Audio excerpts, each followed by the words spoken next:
I feel like there should be a rule in America. They should say you can hate immigrants all you want, but if you do, you don't get to eat their food. Yeah? That's a fair exchange for me.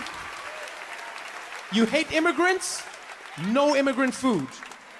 And when I say no immigrant food, I mean no immigrant food, nothing. No Mexican food, no Caribbean food, no Dominican food, no Asian food, nothing. Only potatoes.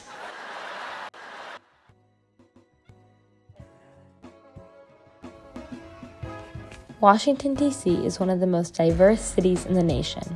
Although it has not historically been known as a hub of immigration like Ellis Island, since the 1980s the city has emerged as one of the largest destinations for new immigrant communities arriving in the U.S. Today, Washington, D.C. holds 1.3 million immigrants who comprise 15% of the city's population. Despite the vibrant immigrant communities that fill the different neighborhoods of D.C., in 2016 a new neighbor moved into town. And while immigrant communities were supporting the economic and cultural growth of this city, just a few blocks away, legislation was being passed that directly targeted the people that made this city the welcoming melting pot that it is. But just as the Trump administration sparked debates at the dinner table and forced us to face uncomfortable truths at Thanksgiving, one group took all the hate and used it as fuel or cooking oil to make the dinner table home again. Immigrant Food was opened in November 2019.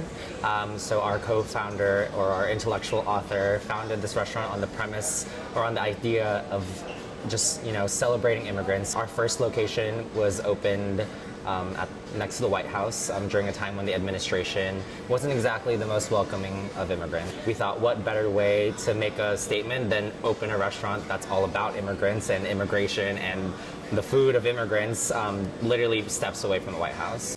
But Immigrant Food is a lot more than a restaurant. They operate under a concept they've coined as gastro advocacy, which combines gastronomy and advocacy to make their restaurant a place that feeds the community in more ways than one. I fell in love with the concept both professionally because starting this new, startup, this new concept from scratch is just such an exciting thing. But also personally, I was born in Belgium. My family is from Serbia. I lived in 6-7 different countries growing up. So I've always felt like an immigrant. And I call myself an immigrant squared because I've just been an immigrant my whole life. Immigrant Food is a restaurant that celebrates, advocates, and educates on behalf of immigrants. First, the gastro and gastro advocacy, the food. Immigrant Food has a unique menu that tries to encapsulate the diversity of flavors and cuisines that make up this country and put a new spin on them. So our menu was conceived by award-winning chef Enrique Limardo. So if you know anything about Enrique, he loves fusion. That's what he's all about. And so Enrique has taken the flavors and the cultures of immigrants from all over the world and tried to fuse them all into dishes that we have. So for example, we have a bowl that is called the Mumbai Mariachi, which combines Indian and Mexican flavors together. We have our Old Saigon sandwich, which fuses Vietnamese and Caribbean flavors together. Food knows no borders, right? Food has traveled for centuries and has changed. And what used to be, Asian noodles have then become spaghetti, which Italians claim as their own. And I mean, there's so many examples like that. There are no rigid ways that food has been compartmentalized because it hasn't. And, we feel like that's the same thing with immigrants. And so it's just, America is a melting pot. It's been said so many times. So we try to honor that past and also, take a focus on the future and where we will be eventually. But beyond its colorful menu, what really sets Immigrant Food apart from DC's already expansive and international restaurant scene is the work they do outside of the kitchen, the advocacy. For us, it was really important that a lot of my friends and a lot of our friends wake up and they're like, oh my God, I don't know what to do. This country's changing and it's not the country that I wanted to be. And so we put out an engagement menu every week with 5 ways that you can make a difference. So it's in the restaurant, it's a newsletter, it's on social media.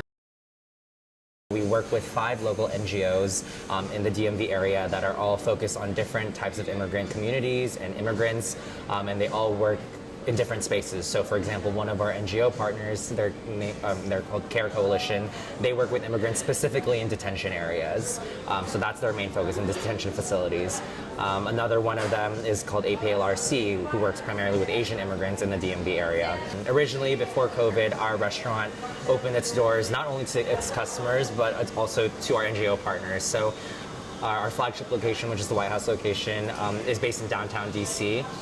A lot of our NGOs don't exactly have the space nor the funding to have a centralized location like that for the audiences that they're supposed to be working in or advocating for. And so what we've done is that we provided a space and an outlet for them. And so we've allowed our restaurant space to be used for volunteer trainings, for English classes, citizenship courses, etc. So that's kind of where grassroots advocacy comes from.